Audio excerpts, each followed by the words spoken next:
तो this is Sangeeta here. हम करने जा रहे हैं SSC JE previous year paper 2018 की एनालिसिस और ये है भाग 2। भाग 1 मैं पहले अपलोड कर चुका हूँ। अगर आपने नहीं देखा है तो चैनल पर जाइए, मैं लिंक भी प्रोवाइड कर देता हूँ, आप वहाँ से इसे देख लीजिएगा। क्वेश्चन स्टार्ट करते हैं। Which one is the upper limit of survey area in kilometer square for use of plane survey. ये पूछ रहा है प्लेन सर्वे के उपयोग के लिए जो क्षेत्रफल, सर्वेक्षण क्षेत्रफल की जो ऊपरी सीमा है वो कौन सी है?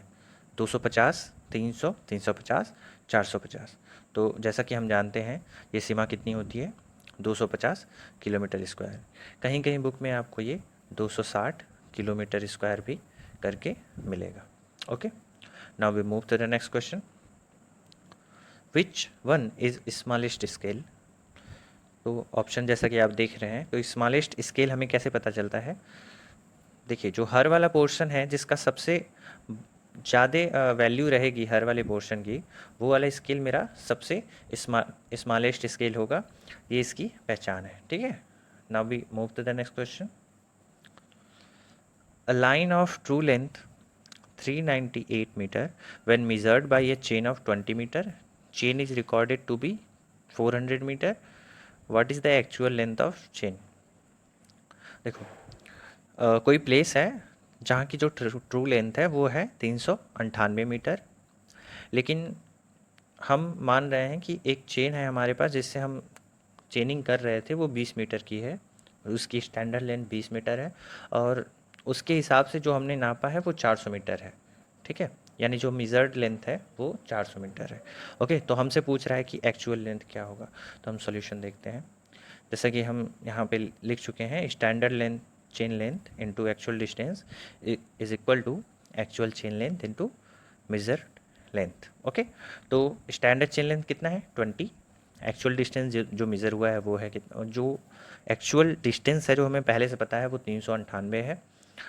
अगर चेन लेंथ एक्चुअल हम माने एल एल डैश और 400 क्या है, ये है मेजर्ड लेंथ, तो जो एल डैश की वैल्यू होगी वो होगी 19.9 मीटर। तो ऑप्शन देखते हैं, यहाँ पे फर्स्ट ऑप्शन हमारा मैच कर गया, that is the correct answer. Now we move to the next question. Calculate the correction for temperature for a tape of length L if the increase in temperature is T above the standard temperature. The coefficient of the temperature for tape material is A. Okay, तो यहाँ पे हमसे पूछ रहा है कि temperature बढ़ने के कारण कितना करेक्शन हम करेंगे। तो जो करेक्शन होता है वो कितना होता है? वो होता है, जो करेक्शन होता है वो होता है alpha delta T into L. Alpha क्या है? अल्फ़ा है coefficient of the temperature. Delta T क्या है? जो हमारा टेम्परेचर का वेरिएशन हुआ है। और जो एल है वो टेप की लेंथ है। ठीक है, अब यहाँ पे क्वेश्चन में क्या पूछा था कि टेम्परेचर इंक्रीज़ हुआ है। ओके, तो टेम्परेचर इंक्रीज़ हुआ है यानी हमारा टेम्परेचर जब इंक्रीज़ होगा तो हमारा टेप क्या होगा?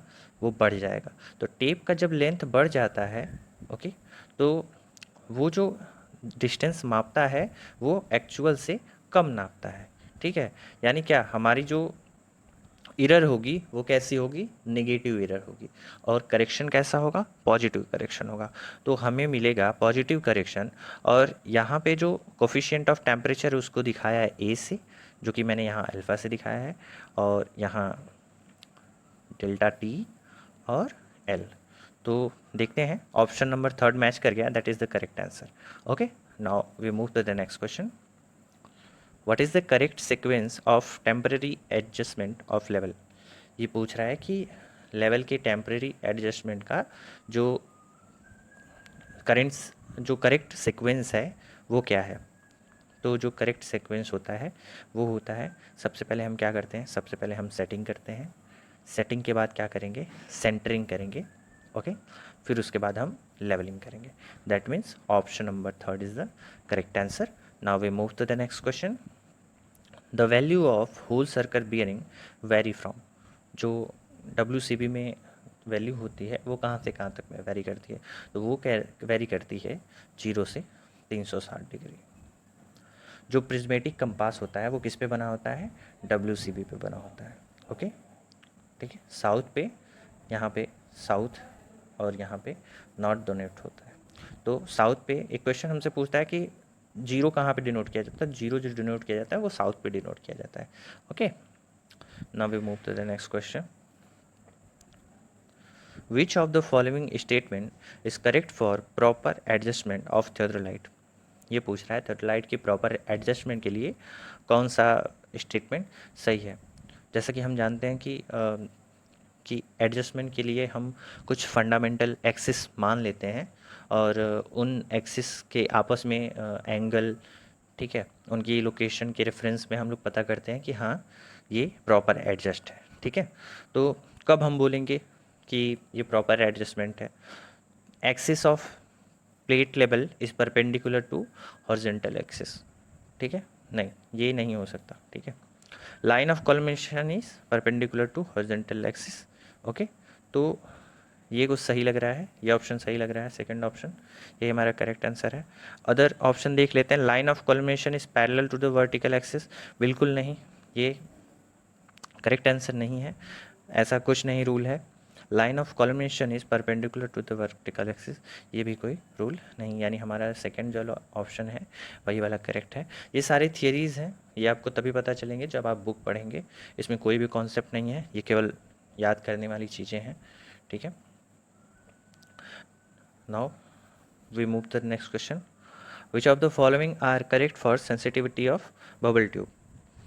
Now, बबल ट्यूब की सेंसिटिविटी के लिए निम्नलिखित में से कौन सा सही है। ठीक है, sensitivity decreases with increase in internal radius of tube, ये गलत है, क्योंकि जो सेंसिटिविटी होती है वो डायरेक्टली प्रोपोर्शनल होती है इंटरनल रेडियस ऑफ ट्यूब के, यानी अगर रेडियस ऑफ ट्यूब बढ़ रहा है तो सेंसिटिविटी भी हमारी बढ़ेगी। Okay, next, sensitivity decreases with increase in diameter of tube, नहीं ये भी गलत है। ठीक है, दोनों हमारे गलत हो गए, क्योंकि जो सेंसिटिविटी होती है डायरेक्टली प्रोपोर्शनल होती है डायमीटर ऑफ ट्यूब के, यानी डायमीटर ऑफ ट्यूब अगर बढ़ रहा है तो सेंसिटिविटी भी हमारी क्या करेगी, बढ़ेगी।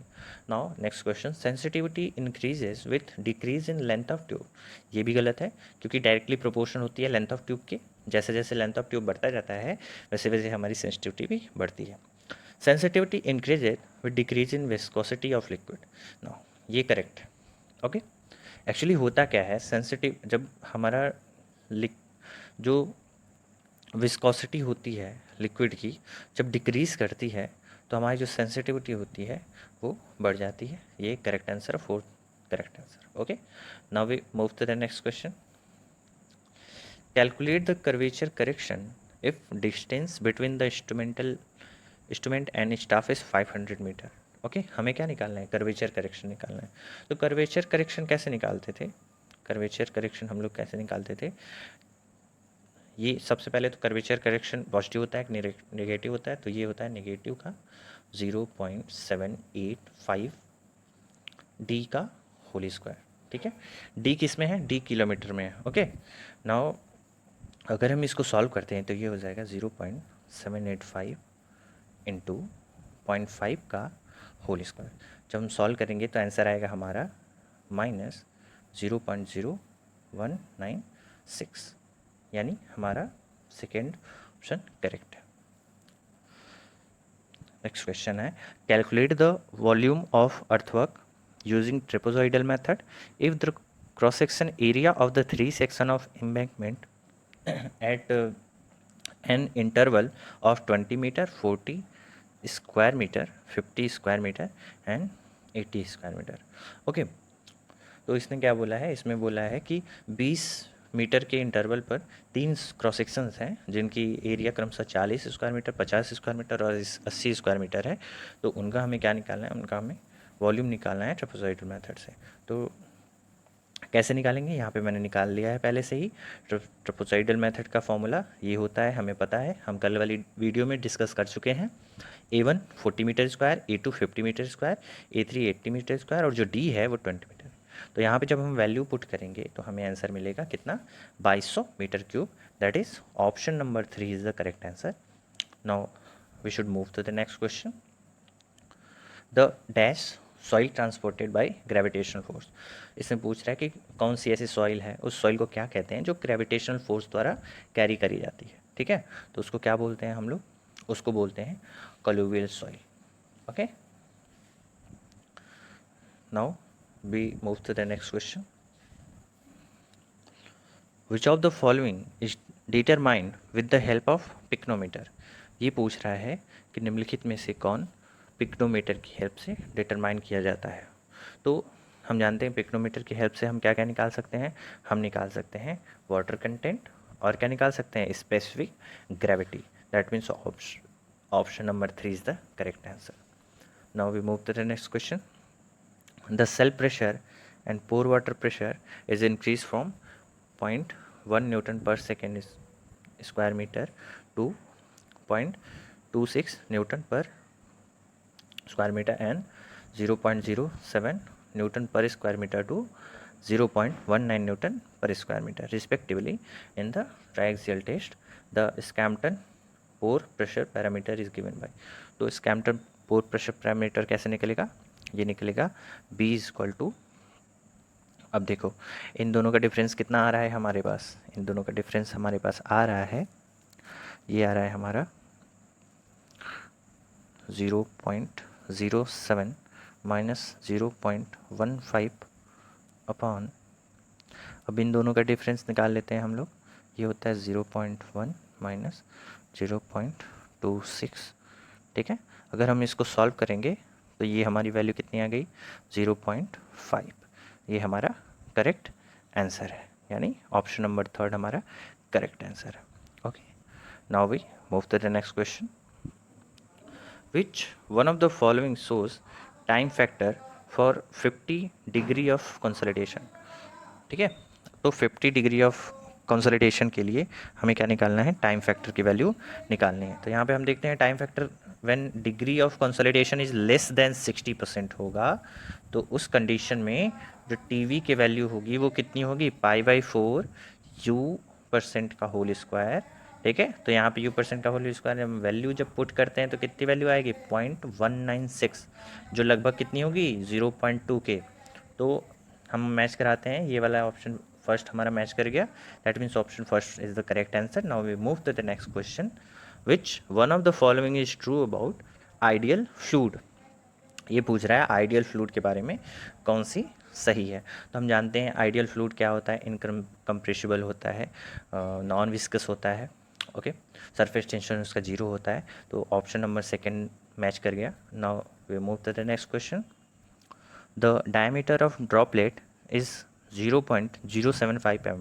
ओके, कोई ड्रॉपलेट है जिसका डायमीटर दिया है 0.075 mm, और आगे क्वेश्चन बोलता है what is the intensity of the pressure and Newton पर स्क्वायर सेंटीमीटर। अब ध्यान देना, यहाँ पे ड्रॉपलेट दिया है mm में, ठीक है, और यहाँ पूछ रहा है न्यूटन पर स्क्वायर सेंटीमीटर में। तो एग्ज़ाम में बैठते हुए ध्यान देना, खास करके यूनिट्स का, जल्दी जल्दी में कुछ लोग करके चले जाते हैं ऐसे ही, फिर कहते हैं कि ये क्वेश्चन हमें पता था लेकिन सही आंसर नहीं आ पाया। तो वो काम हमें नहीं करना है, इसके लिए हमें प्रैक्टिस की आवश्यकता है। प्रैक्टिस करेंगे तभी हमें पता चलेगा हमारी गलतियाँ हो कहाँ रही हैं।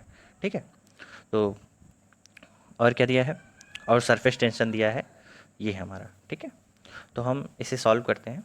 जैसा कि हम जानते हैं ड्रॉपलेट के केस में जो हमारा जो प्रेशर डिफरेंस आता है वो कितना आता है, 4 सिग्मा/d। सिग्मा क्या है, टेंशन है, d क्या है, ड्रॉपलेट का साइज़ है, उसका डायमीटर है। ओके, तो जब हम वैल्यू पुट करेंगे यहाँ पे, ये वाली वैल्यू पूरी, ये वाली वैल्यू न्यूटन पर mm में है, ये mm में है। ठीक है, और तो यहाँ पे हमें वैल्यू किस में मिल जाएगी, न्यूटन पर mm स्क्वायर में। अगर हम इसको चेंज करेंगे न्यूटन पर सेंटीमीटर स्क्वायर में, तो ये हमारा आ गया 0.4। Okay, that means option number first is the correct answer. Now we move to the next question. A rectangle block of dimension 2 into 1 into 1 is floating in water with emerging depth of 0.5 metre. ये बोल रहा है एक rectangle block है जिसकी length है 2 metre और चौड़ाई है 1 मीटर और गहराई है 1 मीटर की, वो किसी पानी में डूबा हुआ है, और कितना डेप्थ तक डूबा है, 0.5 मीटर डेप्थ तक। ठीक है, what is the weight of block in kilo Newton if unit weight of water is 10 kilo Newton पर क्यूबिक मीटर। ओके, तो जैसा कि हम सॉल्यूशन पे पढ़ते हैं, ये हमारा ब्लॉक है। सबमर्ज डेप्थ कितना दिया है। अब यहाँ पे हम क्या लगाएंगे, यहाँ पे हम लगाएंगे प्रिंसिपल ऑफ आर्किमिडीज। तो वो क्या बोलता है कि जो हमारा ब्लॉक होगा वो अपने वेट के बराबर पानी को डिस्प्लेस करेगा। ठीक है, तो वेट ब्लॉक का और वेट डिस्प्लेस फ्लूइड का, तो कितना हो जाएगा हमारा इसका।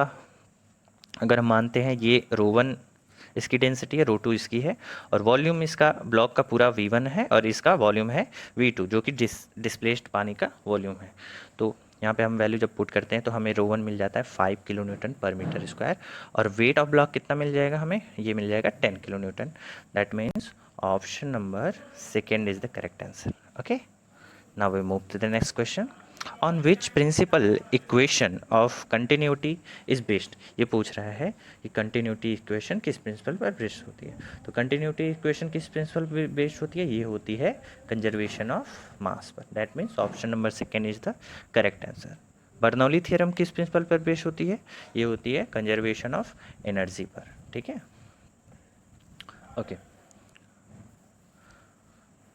Now we move to the next question. If Reynolds number are 1 million, then what is the approximate value of friction for the smooth pipe? Okay, तो इसके सॉल्यूशन पर चलते हैं। इसका सॉल्यूशन कैसे होगा, इसका सॉल्यूशन इस फॉर्मूले से होगा। ठीक है, यहाँ पे रेनॉल्ड्स नंबर का रेंज दिया है जो कि हमारे क्वेश्चन में दिए गए रेंज पर अप्लाई होता है। तो देखो, ऐसे क्वेश्चन करने के लिए आपके पास आवश्यक है कि आपके पास कैल्सी हो। अगर आपके पास कैल्सी नहीं होगा तो आप ये क्वेश्चन नहीं कर पाओगे, क्योंकि बिना कैलकुलेटर के ये क्वेश्चन करना, और ऊपर से एसएससी में आपको टाइम भी कम मिलता है, तो जो पॉसिबल नहीं है। तो ऐसे क्वेश्चंस को देख के घबराए ना, क्वेश्चन करते समय आप ऐसे क्वेश्चंस देख करके स्किप करें, आगे बढ़ें, अन्य क्वेश्चन करें, क्योंकि हर एक क्वेश्चन पर केवल 1 मार्क्स ही मिलने हैं, इस पर ज़्यादा नहीं मिलेगा मार्क्स। ठीक है, तो इसको स्किप कर दें, अगला क्वेश्चन करें। ठीक, the question is which one of the following is correct for impulse turbine. ये पूछ रहा है कि इम्पल्स टर्बाइन के लिए निम्नलिखित में से कौन सा सही है। Always operates in submerge condition, नहीं, ये सबमर्ज कंडीशन में नहीं ऑपरेट किया जाता है। ठीक है, ये ऑप्शन गलत है। Converts pressure head into velocity with the help of when, नहीं, ये गलत है, क्योंकि वेन नहीं, इसमें ब्लेड्स यूज़ किया जाता है। Operates by initial complete conservation of kinetic energy, हाँ, ये बिल्कुल सही है, यानी ऑप्शन नंबर 3 हमारा करेक्ट आंसर है। ठीक है, thank you for watching my video. अगर आपको वीडियो पसंद आया हो तो हमारे वीडियो को लाइक करें, हमारे चैनल को सब्सक्राइब करें और ज़्यादा से ज़्यादा इस वीडियो को शेयर करें। Thank you.